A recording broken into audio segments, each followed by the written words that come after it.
Hey guys, it's Winnie and you're watching his YouTube channel. Let's go.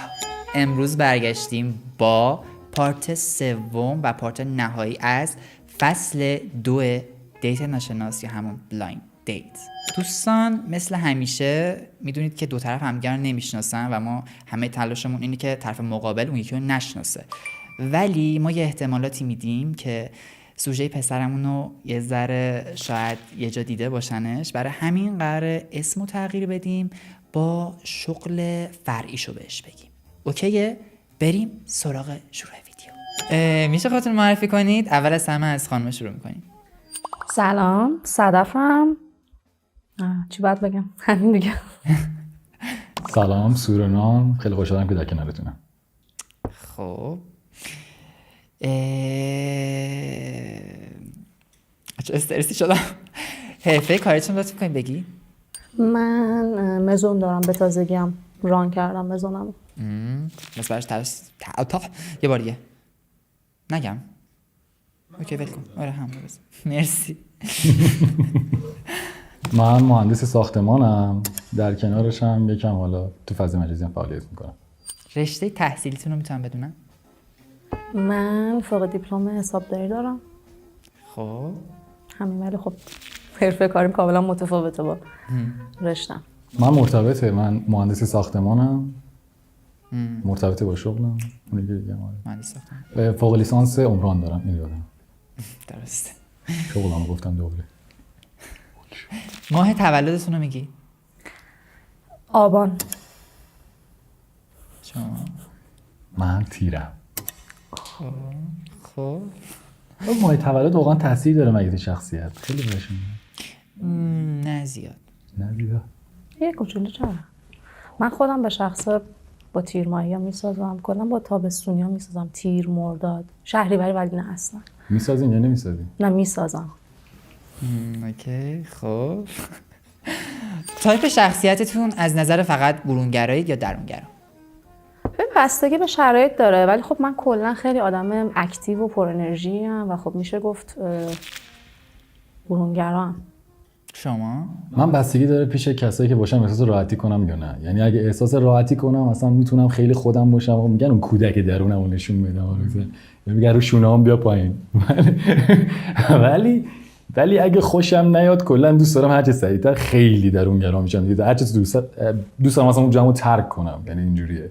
ولی مثلا اگه اوکی باشم، راحت باشم، خیلی برونگرام. ولی میگم اگه خوشم نیاد از اون جمع، درونگرام. تایم اوقات فراغتتون رو چطوری میگذرونید؟ مطالعه میکنم بعضی وقتا، بعد سر خودم رو گرم میکنم، موزیک گوش میدم. خیلی آدم موزیکی ام من. ولی موزیک به ما آرامش میده. خوبه. شما چی؟ من تایم اوقات فراغتم بیشتر ورزش میکنم. حالا یه تیکش بیرون رفتن دوست دارم، رانندگی یکم خیلی آرومم میکنه. حالا موزیک گوش دادن تو ماشین خیلی آرومم میکنه، دوست دارم اینو. بیشتر چه نوع موسیقی رو گوش میدی؟ من بیشتر موزیک، خب بیشتر سبکا رو گوش میدم، ولی خواننده‌های مورد علاقه‌ام تو خارجی‌ها دی ویکنده که خیلی دوستش دارم واقعا. و تو ایرانیام کسایی که پاپ میخونن مثل علی یاسینی، مثل ناصر جلالی، یه چند تا موزیکای حالا مثلا خوبشون، نه همه موزیکاشون، نه واقعا گوش میدم اکثریت. منم هم خارجی گوش میدم هم ایرانی. خارجی ویکند، دریک، ایتیکس. بعد ایرانی هم اکثرا پاپ گوش میدم. رپ هم خیلی کم ولی بعضی اوقات گوش میدم. رپ هم دوست دارم ولی بیشتر پاپ گوش میدم. خارجی هم که بیشتر ملو، آهنگای لایت. خب اگه میتونستید یک روز از زندگیتون رو دوباره زندگیش کنید، اون چه روزی بودش؟ سوال سخته شد. باید بگردم تو ذهنم ریسرچ کنم ببینم که من کلا وقتی که میرم سفر حالم خوبه. روزهایی که میخوام تصمیم دارم، کلا تایمایی که برم سفر و اینا حالم خوبه. و واقعا توی اون تایمایی که میخواستم برم سفر رو دوست داشتم که دوباره برگردونم از اول تو اون سفر رو باشم. من یه روز برفی بود با پدر مادرم، رفتیم یه جای کوهستانی. بعد با برادرم و پدر مادرم بود، رفتیم لیزی خوردیم. یکی از به نظرم بهترین روزهای زندگیم بود. حالا درست خیلی سنم کم بود ولی خب خیلی خاطره قشنگی برام بود. کلا روزهای سرد و بارونی و برفی خیلی دوست دارم، برام خاطره سازن. برعکس من. دوستان رسیدیم به پارت سفارش غذا. بریم، آماده اید؟ بله. چشاتون رو ببندید. من گفتم براش میخوام استیک سفارش بدم. خب معمولی باشه، نمیدونم ولدان میگن چی باشه، بگم ولدان خوب باشه. آره دیگه استیک گوشت دیگه، استیک مرغ هم داریم. آره استیک ما چون مشهدی اصلیتم ما کلا گوشت خوریم، باید گوشت سفارش بدیم. حالا چلو گوشت هم میتونست، ولی استیک رو ترجیح دادم برای دیت اول، یکم شیک‌تره به نظر خودم. با استیک من راحت ترم در کل و به نظرم انتخاب خوبیه. امیدوارم که مثلا نگه ببین اگه آخه استیک مشکلی داره، اگه ایرادگیر باشه مثلا میگه من میخواستم یکم خامتر باشه، من ولدان میخواستم، من خیلی این اذیت نکن تو خدا. آخه توی دیت اول طرف این برای رستوران باید بپرسی آقا در چه حد دوست داری. ولی خب میگم یکم انتخاب ریسکیه، ولی من باشه اوکی ام. کلا آدم ریسک پذیریم. نوشیدنی نوشابه مشکی و آدم ساده باید بخوره. نوشابه مشکی به خدا از همه. آره رژیمی هم دوست ندارم. زیرو میگن خطرناکه، سرطان زایه، زیرو نخورین. همون کوکا اوکی من نوشابه مشکی کوکا. من یه غذای که خیلی خودم دوستش دارم، بعد آلبالو پلو با مرغ. البته غذای برنجی هست. بله غذای برنجی، چون خودم خیلی دوست دارم. البته فکر کنم که پسرا خیلی از غذای شیرینی خوششون نیاد، ولی خب من خیلی دوست دارم. غذای فیوریت خودم رو سفارش میدم. نوشیدنی چطور؟ نوشیدنی هم براش آب سفارش میدم، چون که خب نوشابه‌ای نیستم، کلا ترجیح میدم آب کنارش سفارش بدم. 3 2 1 تحچینی گوشته؟ عالی شد. خوبه؟ باورم نمیشه. باور چرا نشه مگه بده؟ نه خیلی خوبه. من عاشق استیکم. همش گوشته. واقعا همش گوشته. اون غذایی که من برای شما سفارش دادم خیلی همه پسند نیست، ولی خب فیوریت خودمه. تحچینه دیگه درسته؟ نه بگم آلبالو پلو با مرغ سفارش دادین دیگه، احیانا با گوشت که نیست. مرغ.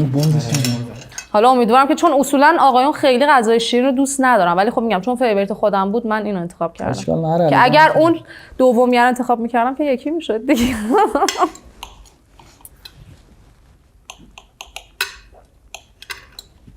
خوشمزه است آلبالو پلوش. یه لحظه من آب بخورم دهنم پر ببخش.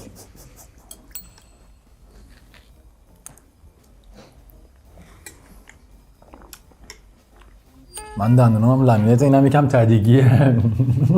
میره لای دندون. نداره اوکی، منم که گوشته دیگه، منم دقیقاً همون شرایط خودتو دارم. نه به نظر من خیلی خوشمزه بود اتفاقا. خب پادرشه که پس خیلی خوشمزه بود. منم راضی بودم از انتخاب غذات واقعا. خوردین الان نخوردین که خوردین؟ چرا خوردم اوکی. من میدونین ترسم از چی بود؟ از چی؟ گفتم این دفعه میاد میگه من ولدان دوست دارم، من فلان دوست دارم. گفتم معمولی باشه استیکش. من گفتم آخه بعضیا ولدان دقیقاً منم ولدان همیشه سفارش میدم. من ولدان سفارش دادم. عالی شد. من اینم بخورم بریم برای ادامه.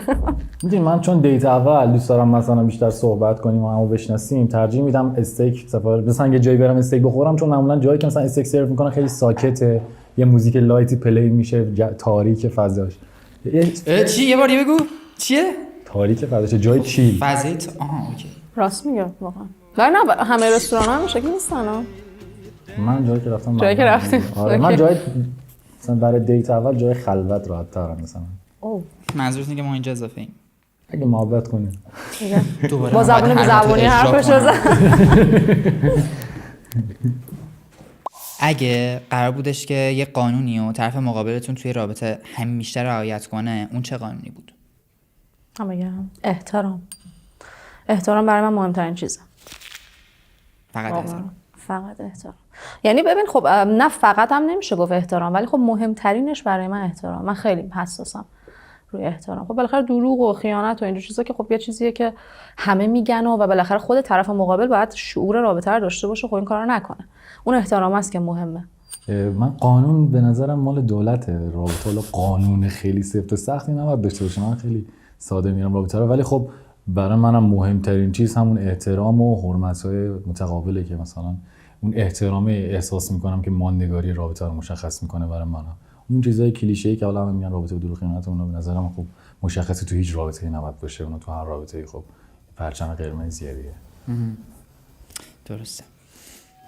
طرف چه کاری انجام بده توی قرار اول کنسل میشه؟ شوخیای بیجا بکنه، زیادی لوس باشه، شوخی بی‌مزه بکنه، مثلا اینجوری هم که ای چه شوخی؟ چه لوسه.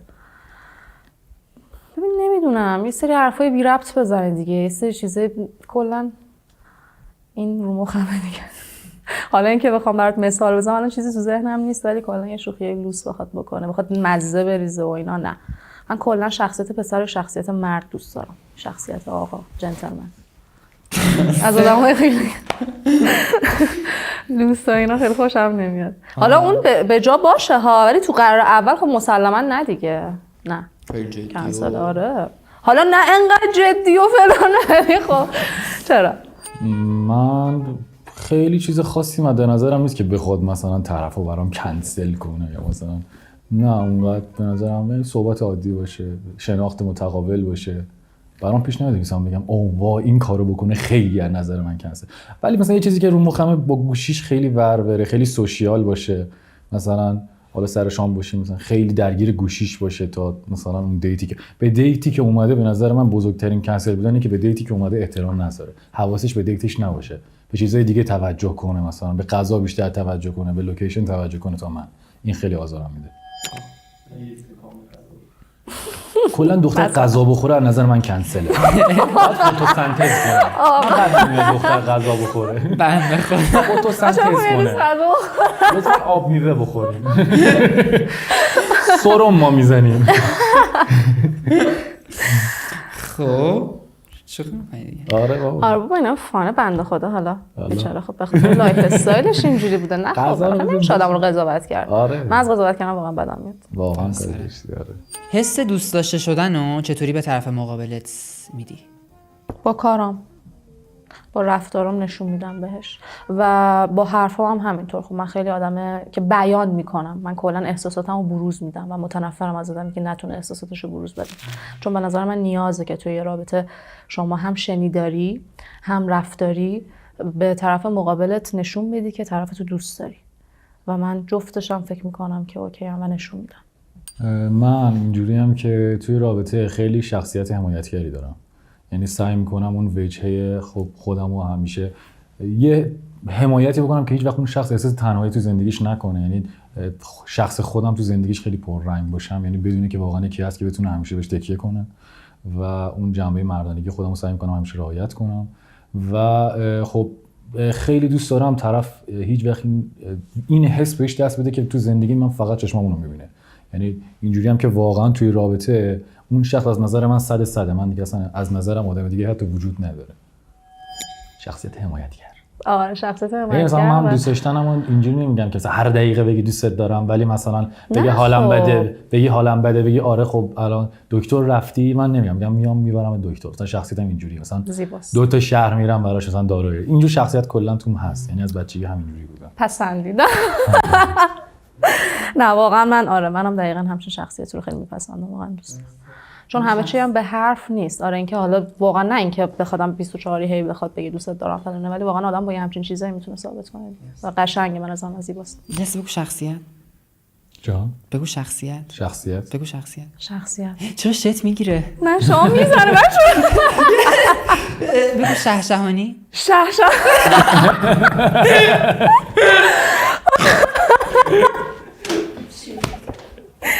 به خدا عدو در نمیاد. خب چیکار کنم نمیدونستم. من شام میزنه، سینم میزنه، فکر کنم چمم میزنه، چکامه مثلا. یه چی بگید که توش شه داشته باشه. شفته پلو بگو. شفته پلو. آره خیلی بامزه است. اوکی. نامرد. خب تا الان از ویژگی‌های خوبتون گفتید. خب الان میخوام بپرسم که چه چیزی توی رابطه باعث میشه که آدم بدی باشی؟ من یه اخلاق بدی که دارم، اگر یه چیز خیلی بدی از طرف مقابلم ببینم، یعنی یه چیز بد که مثلا یه همون بی احترامی ببینم یا یه چیزی که پسندم نباشه، خب یه ها چشم طرف مقابلم میفته و این بدترین چیزه به نظر من واقعا. یه ها اصلا اون آدم برام بی اهمیت میشه، مثلا دیگه واسه من اهمیتی نداره دیگه، هر کاری خواست بکنه، هر جا خواست بره، حتی اگه اون رابطه هم دوام داشته باشه ادامه داشته باشه دیگه واسه من مهم نیست. خب یعنی چون فقط با یه حرکتش باعث شده که منو مثلا میدونی یهو مثلا بگم خب برای چی مثلا همچین چیزی من بعد از این آدم ببینم چی میدونی یهو با یه حرکت بعد از چشم بیفته. این واقعا بده به نظر من. نبایدم انقدر اینجوری باشه آدم، ولی خب چیکار کنم دست خودم نیست واقعیت. من شاید یه خط قرمزی که تو رابطه داشته باشم، یک اخلاق بدی که تو رابطه داشته باشم اینه که من یه خورده سخت وارد رابطه میشم. یعنی خیلی دوست دارم، چون من هدفم از رابطه کوتاه مدت نیست و خب مثل اکثر رابطه‌های امروزی دنبال مثلا رابطه‌های کوتاه مدت نیستم. برام خیلی مهمه که مثلا طرف مقابلم کی باشه، چون دوست ندارم، چون به نظر من وقتی وارد رابطه احساسی با کسی بشم دوست ندارم دیگه اون رابطه از بین بره. دوست دارم دیگه خب ادامه دار باشه. و چون آدمی بودم که تو زندگیم یه خورده تنها بودم، وابستگیم شاید بیش از حد بشه و دوست دارم خب رابطه طولانی مدت بشه. فکر میکنم شاید این یه اخلاق بدی باشه که طرف مقابل مثلا شاید خب اکثر رابطه‌های امروزی خب کوتاه مدت، من دنبال رابطه‌های بلند مدت. پس آدم بسیار احساسی هستی. میشه گفت احساسی هستم، ولی خب بعضی اوقاتم اگه لازم باشه وابسته به احساس، شخصیت وابسته به احساس. چون آدم تنهایی بودم اکثرا تو زندگیم، یه خورده زیاد کار کردم تو رابطه، خب دنبال احساسات مشخصا میگردم دیگه. از اون طرف همونجوری که خودم شخصیت حمایتگری دارم، اون طرف مقابلم دوست دارم اون احساساتو بهم بده، اون تیکی‌های قلبم با هم دوباره بچینه. خیلی عالی. من خیلی کم فارسی بلد. Yes, good question. interest خیلی.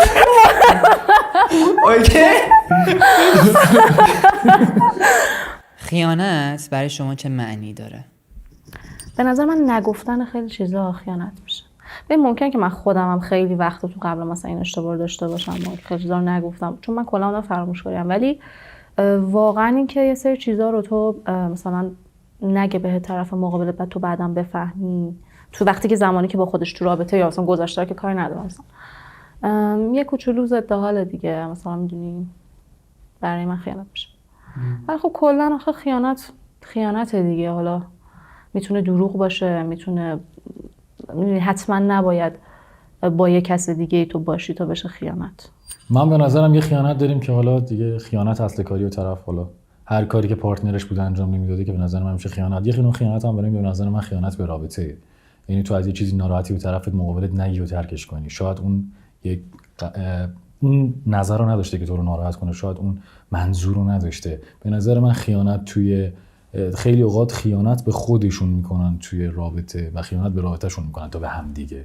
یعنی حتی میتونست اونو بگه خیلی راحت‌تر اون مشکل حل بشه، ولی اینو نمیگه، تبدیل میشه به مشکل بزرگ و باعث جدایی میشه، در صورتی که میتونست با یه صحبت کوتاه حل بشه. من خیلی آدم اهل گفتگوییم که بدونم آقا مشکل چه دلیلش چیه، بریم بشینیم صحبت کنیم حلش کنیم. نظرت در مورد بعضی از این رابطه‌های امروزی که باب شده کلا وضعیت نامعلوم و بلا تکلیفی دارن چیه؟ 100% مخالفم. اطلاعی ندارم. نه واقعا مخالفم. آخه مسخره است. یعنی چی؟ مثلا شما میری با این نفر نمیدونی تکلیفت چیه، مثلا نمیدونی تو رابطه یا نیستی، یعنی چی؟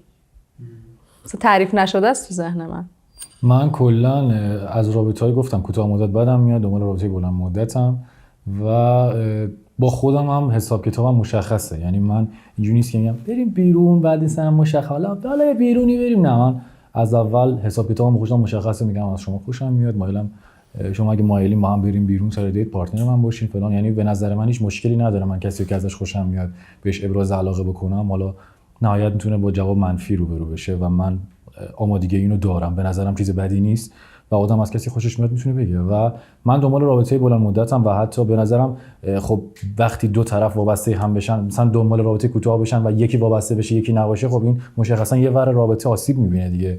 دو طرف باید دنبال یک موضوع باشن. برای همینم که دوست دارم از اول رابطه اهداف رابطه مشخص باشه، حالا چه خب مشخصا هم دیگه انتهاش میشه ازدواج دیگه.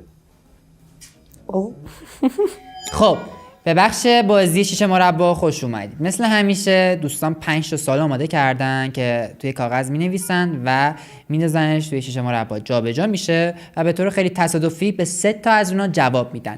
بریم که داشته باشیم. بسم الله الرحمن الرحیم. کلا معتقده باری کلا 3 تا بردارم یکی یکی بردارم. یکی اولشو بردار. اول شما بفرمایید. چشم. نه تو رو خدا حالا اول این سری همش من اول دارم استارت می‌زنم شما. لیدیز استارت فرست دیگه. خانم‌ها اول زشته اصلا. اوکی شما اول بگو میخوای؟ اوکی این سری شما اول شروع کنید. آخرین باری که خیلی خوشحال بودی. آخرین باری که خیلی خوشحال بودم پیش خانواده‌ام بودم. بعد یه شب خوب عید در کنار خانواده‌ام. من کلا آدم یک خورده یعنی قدیمی طور بعضی از اخلاقام، یعنی مثلا برخلاف جوونایی که الان زیاد با خانواده‌هاشون حال نمی‌کنن، من در کنار خانواده‌ام حالم خیلی خوبه. و عید همین عید آخر که در کنار خانواده‌ام بودم، حالا همه فامیلامون هم بودن، خیلی خاطره خوبی بود برام. خیلی دوست داشتم، با هم شادی کردیم، وقت بودیم. خیلی دوست داشتم. علاقت رو تو رابطه چطوری نشون میدی؟ من سعی میکنم با کارهایی که طرف مقابلم دوست داره علاقه‌مو نشون بدم و کادو دادنم دوست دارم واقعا. بعضی وقتا حتی شده بی‌دلیل دوست دارم مثلا چیزا برای طرف مقابلم بگیرم. بزرگترین ترس زندگیت؟ بزرگترین ترس زندگیم اینه که من کلا زیاد مال و اموال دنیا و اینا چیزا مهم نیست. من فقط دوست دارم، یعنی شاید بیشتر این که من یه خورده خب زیاد کار میکنم، یعنی از حد معمول یکم بیشتر کار میکنم. بزرگترین ترس زندگیم اینه که افرادی که کنار من حالشون خوب نباشه. یعنی دوست دارم تمام تلاشمو میکنم که بتونم تمام آدمای اطراف و دورم و کسایی که میشناسم و یه حس خوبی بهشون انتقال بدم. و بزرگترین ترس زندگی اینه که حال و دل اونا خوب نباشه. خب پس خودت چی؟ میگم یه آدمی هم که شاید خب حال دل دیگران واقعا وقتی میبینم حال بقیه خوب، مثلا حتی مردمو که میبینم حالشون بده، واقعا این انرژی منفیشون منو میگیره. دوست دارم مثلا واقعا حال دل بقیه خوب باشه، حالم خوب میشه. یعنی کسی که کنارم نشسته حالش دلش خوب باشه، منم حالم خوب میشه.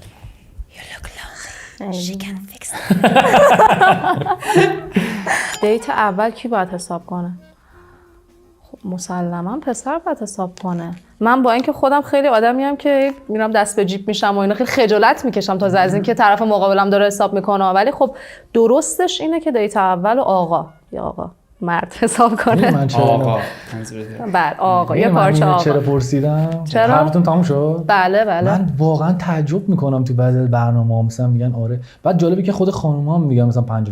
بعد من اصلا یه نوع از علاقمو اینجوری اصلا باید نشون بدم. بعد خودش که سال من با خانواده‌شم حتی بیاد من نمیذارم. یعنی اصلا بعد من آخه شخصیتی دارم. خب مثلا من پدر خودم، خب مثلا من پدر خودم مثلا مامانم این چیز اضافه نیاز داشته شده پول نداشته میره کار میکرده میخریده میآورده. مثلا من شخصیتم یکم مردونه طوره، حالا نمیدونم چه جوری میگم، یکم قدیمی طورم. مثلا این چیزا رو خیلی حتی نه جالب نمیدونم، بد میدونم. برای من، برای شخصیت خودم، حالا نه که بگم همه باید اینجوری باشن، خودم رو این چیزا خیلی حساسم. بعد اینکه مثلا طرف بگه نه بذار من فلان اینا، اون میتونه به خودش برسه. به نظر من اون تایمی که میخواد بابت اینجور چیزا وقت بذاره میتونه به خودش برسه. من اونجوری بیشتر خوشحال میشم. خیلی هم عالی، واقعا میپسندم. اصلا درستش هم همینه. آخه میدونی آقایون کلا خب تو جامعه خب بالاخره کار میکنن، یا یه سری از خانم‌ها اصلا هیچ کاری نمیکنن. حالا الان که دخترین دور زمانی که خدا رو شکر خیلی همه کارین و دستشون تو جیب خودشونه، ولی خب حالا من تو سنین بالاتر رو میگم، حالا مادر پدرای خودمون و اینا،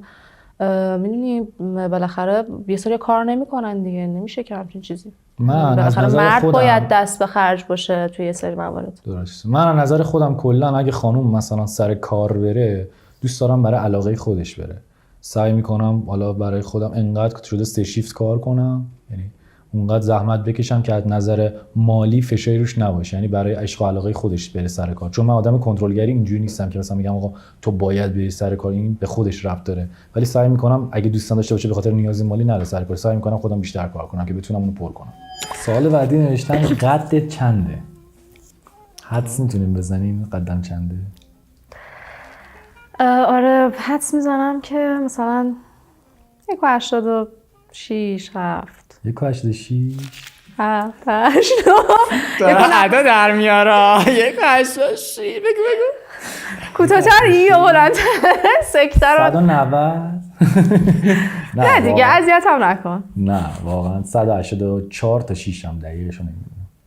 پس نزدیک گفتم. 184 دقیقشو خیلی وقت آخه نگرفتم. خوبه اوکی. شما قدر چنده؟ شما چی حدس میزنی؟ 168. واقعا که خب چنده؟ بالاتر؟ آره 172 بالاتر. بایستی ببینم چند؟ 175 1.75 تا 6. یکی 10 سانت تفاوت. جان قد خیلی براتون مهمه؟ برای منی که قدم 1.75 واقعا مهمه. یعنی اگه پارتنرتون قدش از شما کوچیک‌تر باشه بعد نظر شما کامل کنسله؟ آره دیگه. آخه خب اون پسر که قصدی دخیل نبوده تو این، یعنی از نظر ببین آره خب دخیل نبوده، ولی خب بالاخره من به نسبت مشخصات خودم باید طرف مقابلم انتخاب کنم دیگه. یعنی اینکه پارتنر طرف مقابل تو پسرتون هم مثلا بگه من این اندام برام اوکیه، ناراحت کننده براتون نیست؟ چون مثلا خیلی از خانم‌ها گارد دارن نسبت به این، ولی مثلا راحت در مورد قد آقایون نظر میدن. نه من گارد نمیگیرم. آخه من خودم ژنتیکم اوکی، مشکلی نداره. خود دارش. گذشته طرف چقدر برات مهمه؟ من کلا آدمیم که خیلی میگم گذشته طرف برام مهم نیست، چون هر چی که بوده تو گذشته بوده. ولی جوری هم نباشه که وقتی با طرف میرم تو رابطه مثلا بگن طرف مثلا با این رفته تو رابطه این که مثلا این شکلی بوده. خیلی هم حالا به قول خودمونی بخوام بگم طرف داغون نباشه. پس مهمه یه جوری. ببین مهمه، ولی نه اینکه بخوام خیلی بخوام خودم رو اذیت کنم، بخوام طرف مقابلم رو اذیت کنم، بگم آره تو مثلا تو گذشته فلان کارو کردی. نه اینجوری نیستم واقعا. اگه خود 10 سال پیشتو ببینی و بخوای یه چیزی بهش بگی، اون چی میتونه باشه؟ میگم که قصه هیچی رو نخور، نگران هیچی نباش، همه چی در آینده برات درست میشه و همه چی همون جوری میشه که میخوای. دوستات خیلی تو زندگی تاثیر خواهند داشت، اونجوری که فکر میکنی نیست. آدمایی که دوستت ندارن یا بهت انرژی منفی سر سوزان میدن از زندگیت حذف کن و نگران این نباش آدما در مورد چی میگن. میخوام نظرتون راجع به این بدونم که طرف مقابل توی رابطه همه جزئیات رابطه رو بره به دوستاش بگه. آخ واقعا خط قرمز من بدم میاد. به نظر من خیلی باید آدم خاله زنکی باشه که همه چیزو بخواد به دوستاش بگه. خب هر چی از بین خودمون حل میشه دیگه. اینکه تو بخوای حالا ببین بحثش فرق. حالا یه نفر اگه یه دوست چون بالاخره ما دخترا هم داریم یه نفر دوست صمیمی رو که بخوایم بریم حالا باش در دل کنیم اینا. ولی اینکه طرف بخواد بره همه جا بشینه تک به تک به همه بشینه بگه آره من فلان شد اینجوری شد آخه اصلا دلیل نداره دیگران راجع به زندگی تو بدونن. دلیل نداره دیگران راجع به رابطه تو بخوان خیلی بدونن. مگه دیگران این کارو میکنن که تو بخوای این کارو بکنی؟ و من واقعا مخالف 100% این موضوع. مثلا بدم میاد از این موضوع. بفهمم واقعا کفری میشم. من کلا زندگی خیلی پرایوت رو دوست دارم. یعنی زندگی شخصیم دوست دارم خیلی پرایوت باشه و اصلا من اینو یکم نمیدونم بد میدونم که آدم در مورد پارتنر خانومش بخواد مسائلش با یک آقای دیگه در میون بذاره. من اینو یک خورده برای خودم شخصیت خودم بد میدونم. یعنی حتی شاید در موردش بدم بیاد کسی صحبت کنه یا آقای یا دوستیم بخواد در مورد پارتنرم حتی نظر بده. دوست ندارم. یه خورده شخصیت خشکی دارم تو این موضوع و یه خورده تعصبی هم با این موضوع حال نمی‌کنم. اصلا یعنی حرف نمیزنم چه برسه بخوام حالا مسائل شخصی مو بگم. یعنی خیلی گارد دارم نسبت به این موضوع. نزن حالا من اوکی. فرض کن داری سقوط میکنی از هواپیما و کلا 2 تا چتر نجات داری، یکیش برای خودته و یکی سیو داری، میتونی به یکی از این آدمایی که میگم بدی و نجاتشون بدی. دوست صمیمیت یا پارتنر چندین سالت؟ سختش کردی بینی جان. خب من همیشه دوستامو ترجیح دادم میدونی، چون روابط هم تا به الان روابطی نبوده که بخواد مثلا میدونیم اصلا اعتقادم اینه که رابطه برای من یکی ته نداشته. یعنی میدونی بالاخره آدم ها یه جایی از هم جدا میشن. اون دوسته همیشه کنار من مونده دیگه، دوست صمیمی همیشه بوده. ولی خب واقعا سخته توی همچین شرایطی. من نمیتونم اصلا، خیلی سخته بین دوست صمیمی تو کسی که واقعا دوستش داری اصلا نمیشه. میگم خودم رو پرت میکنم پایین. جدی؟ من خودم رو پرت. من حاضرم این از خود گذشته بگم که اون 2 تا سیو باشم من برام پایین. اولویتم بین دوستم و پارتنرم، چون دوستم خب یه مرد مثل منه، باید شرایطو درک کنه و از نظر ما همیشه باید خب خانم‌ها و بچه‌ها جونشون از ما مردا با ارزش‌تره. تو جنگ تجربه زندگی این کار انجام میدیم مشخصا و خب مشخصا اول باید خانم‌ها نجات پیدا کنن. یه چیز اصول بوده که از نیاکان ما بوده. خب خانم‌ها وای میسیدن مردا میرفتن جنگ، الان هم باید به نظرم همونطوری باشه دیگه. خب پس منم دوستمو سیو می‌کنم چون خانومه دیگه. حالا من چیکار کنم که دوست پسر ندارم؟ من نمیتونم یه آقا رو سیو بدم. گفتی پس دوست پسر نداری؟ نه ندارم. من یکی از سوالای توی شیشم هم همین بود، حالا نشد دیگه، اون نیفتاد شانسمون. یه نظر در مورد دوست جنسی مخالف چیه؟ ببین بستگی داره. خب بالاخره همه ماها داشتیم دوست جنس مخالف تو زندگیمون، ولی اینکه میری تو رابطه دیگه باید خیلی کم رنگ بشه برات. مخصوصا اگه طرف مقابل تو خیلی دوست داشته باشی. من به شخص خودم مخالف 100%ش نیستم، چون میگم بالاخره همه آدم از آدم که به دور نیستیم، بالاخره با آدم‌ها در ارتباطیم، آدم‌های اجتماعی هستیم، داریم توی این اجتماع زندگی می‌کنیم. ولی وقتی میری تو رابطه دیگه باید خیلی کم رنگ ترش کنی دیگه. باید در کنار داشته باشی که طرف مقابل شاید اصلا خوشش نیاد تو با طرف صحبت کنی یا بخوای طرفو ببینی، یا اگر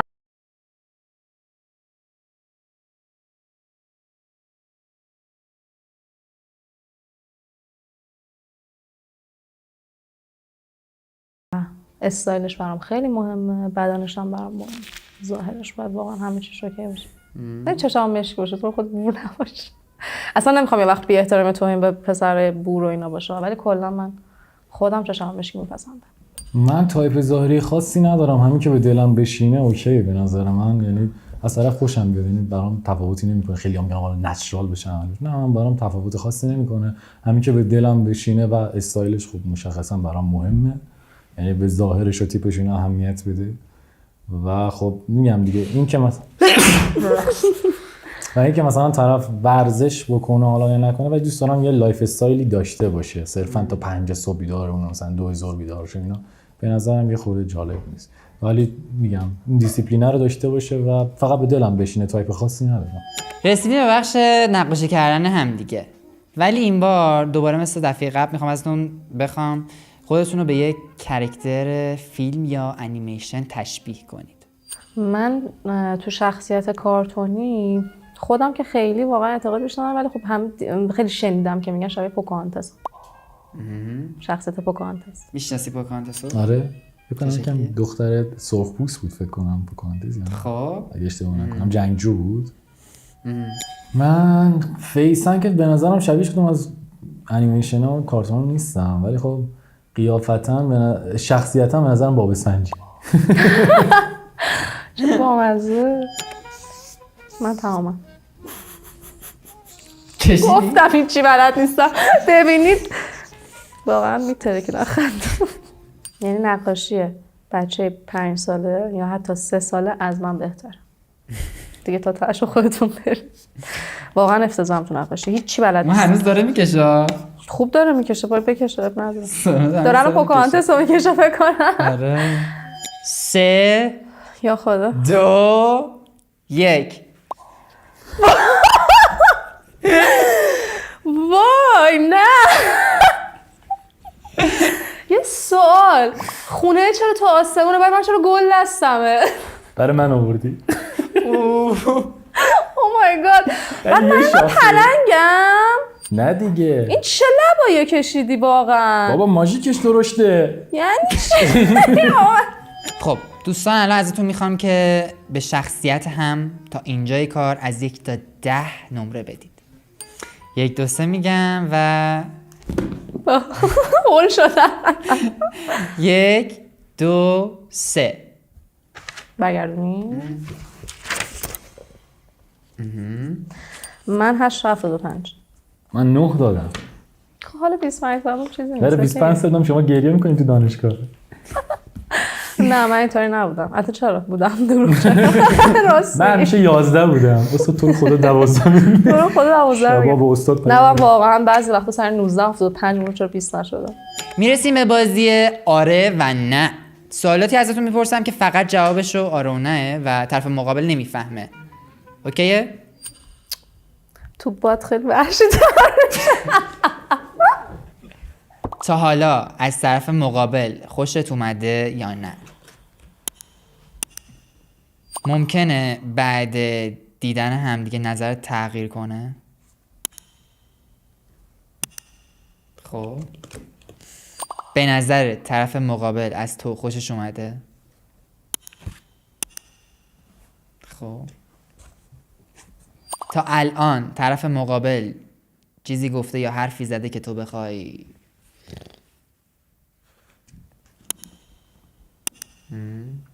خب تا اینجای کار پیش اومده بین حرفات دروغ یا بلوفی باشه؟ به نظرت جایی از حرفای طرف مقابلت ممکنه که دروغ بوده باشه؟ حاضری با خودت وارد رابطه بشی؟ سوال سخته. و در آخر به عشق تو نگاه اول اعتقاد داری؟ خب. آماده این همدیگر رو ببینید یا نه؟ رو راست. بله. یکم استرس دارم. 3 2 و 1. سلام. خوبی؟ مرسی. سلامتی شما. قربون شما. سلام متشکرم. باشید. واقعا شاید تو کانتستی ولی. مرسی. شاید بسنجی هست؟ آجا من شب شده برام. آره خیلی تاریک بودم چی. پس سوتی زدیم اشکام بود واقعا. ببین یه توی پس ذهنم آره اومد چون صداش برام آشنا بود. صدا من تو واقعی که اصلا اینجوری صحبت نمی‌کنم. تو کلیپ هم اصلا اینجوری صحبت نمی‌کنم. همینه دیگه صدا چه آخه من همیشه لهجه دارم صدا فرق می‌کنه. دو تا دوستاتم آوردی و تیم جمع کردی. نه اوکی شوخی می‌کنم. خیلی خوشبختم خیلی خوشحالم قربون شما متشکرم مرسی. ما ببین تمام سعیمون کردیم که طرف مقابل نشناسی، چون که خب طرف مقابل به هر حال تو اکسپلور بقیه بوده و برای همین ما اسمشو گفتیم که اسم دومشو بگه، برای اون طرف هم شغلشو شغل بلاگریشو نگه در اصل کلا حرفه. آره کاملا ذهنمو پرت کردیم. آره من آدم کاری و خانواده دوست و هستی واقعا. حالا بگو اشکان یه لحظه. ای بابا بگو یه لحظه. همش اشکانه. همش اشکانه. اشکان شادکامی. جفتش هم داره. اشکان شادکامی. شیک میزنه. اشکان شادکامی. به خدا دست خودم نیست. اشکان شادکامی. و واقعا تو نرم ترین حالت ممکن دارم میگم اشکان شادکامی. آره. دیگه میزنه دیگه آقا میزنه چیکار کنم؟ نمیزنه اونقدر که میگی. آره بعضیه که چهچه میزنه. سود کفتری میشه. اون که میدونی به خاطر اینکه فاصله بین دندوناشون دیگه. اما تو چرا میگی؟ تو چرا فاصله نداری؟ فاصله ندارم ولی از اول این شکلی بودم. ازتون میخوام که سن طرف مقابل رو از روی ظاهرش حدس بزنید. صدف. من اول حدس بزنم. آخه سن من هم. اشکال متولد من نمیدونم. دنبال کننده نیستم خیلی. ایگو. ناراحت شدی؟ 72 3 77 75 تا 77 76 آره بینش درست درسته ایوان بولزای. خب طرف مقابل تو توی 3 کلمه توصیف کن. خانواده دوست کاری شخصیتش هم که فانه دیگه طبق اون چیزایی که بالاخره ازش هست فان بسیار آدمه فانو بگو بخند. نه خوبه کنارش نیست اینجوری؟ نه بعد نمیگذره کنارت خوش میگذره. آره ولی خیلی ها فکر میکنم مثلا چون من شغلم بلاگر طنزم یا مثلا اینفلوئنسر طنزم همش در حال شوخی کردن مثلا خیلی شاید لحظه های جدیم بیشتر از لحظات خندم باشه ولی خب مشخصا اون قابلیت اون طنزارم دارن دیگه. حالا جلو مردم میگیم بخندن جمعای خودمون هم میخندیم. درسته. چشای وحشی. خب نظرم هنوز همونه. قد بلند. خانوم. متشکرم. درسته. مرسی نظراتت. حالا واقعا مشهدی یا نه؟ ها دیگه. آره واقعا مشهدی پس. من فکر می‌کردم که اوکی. مرو میام. دوستان رسیدیم به بخش لایک و دیسلایک. این سری هم قرار نیستش چیزی جلوی دستشون باشه و قرار لایک و دیسلایک همدیگر رو به وضوح تماشا کنن. حاضرید با طرف مقابلتون قرار دوم یا همون دیت دوم داشته باشید یا نه؟ 1 2 3. خب درسته. دلایل رو ازتون تو بک‌گراند میپرسم. مرسی تا اینجا بودید و اینکه دست بزنید به افتخار خودتون که تا اینجا اومده بودید. مرسی.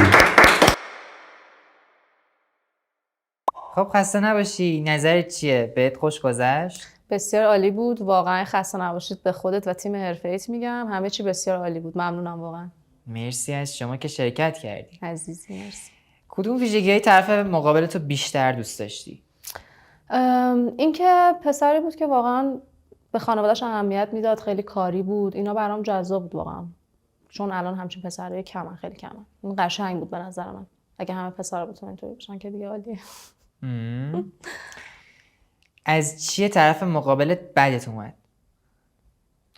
چیزی نداشت که بخواد بدم بیاد واقعا. همه صحبتایی که میکرد درست بود و باهاش بیشتریاشو باش موافق بودم، اوکی بودم باش. چیزی نبود که بخواد بدم بیاد، بخواد تو ذوقم بزنه. هیچ چیزی؟ هیچ چیزی. پس دلیلت برای دیسلایک چی بود؟ ببین دیسلایک من دلیل بر این نبود که من حالا از این شخص خوشم نیامد یا حالا یه وقت دلیل بر بی احترامی چیزی نبود. فقط صرفا به خاطر اینکه خب شناختمشون و خب چون آدم فیمسی هستن تقریبا تو اینستاگرام و خب خیلی طرفدارای خودشو داره و اینا، من ترجیح میدم خیلی دور باشم از اینجور چیزا، چون من کلا زندگی پرحاشیه رو دوست ندارم واقعیت. اگه قرار بود برای طرف مقابلت آهنگ میفرستادی، اون چه آهنگی بود؟ از اونجایی که گفتم دویکند خیلی دوست دارم، از دویکند انتخاب میکنم آهنگ هارتلس. بزن هارتلس. خب خسته نباشی. نظرت چی بود؟ بهت خوش گذشت؟ آره خیلی عالی بود. تجربه باحالی بود. حالا یک همچین تجربه تا حالا نداشتم. یه تجربه باحالی بود به نظر من. اوکی بود. خب خوبه. کدوم ویژگی طرف مقابل تو بیشتر دوست داشتی؟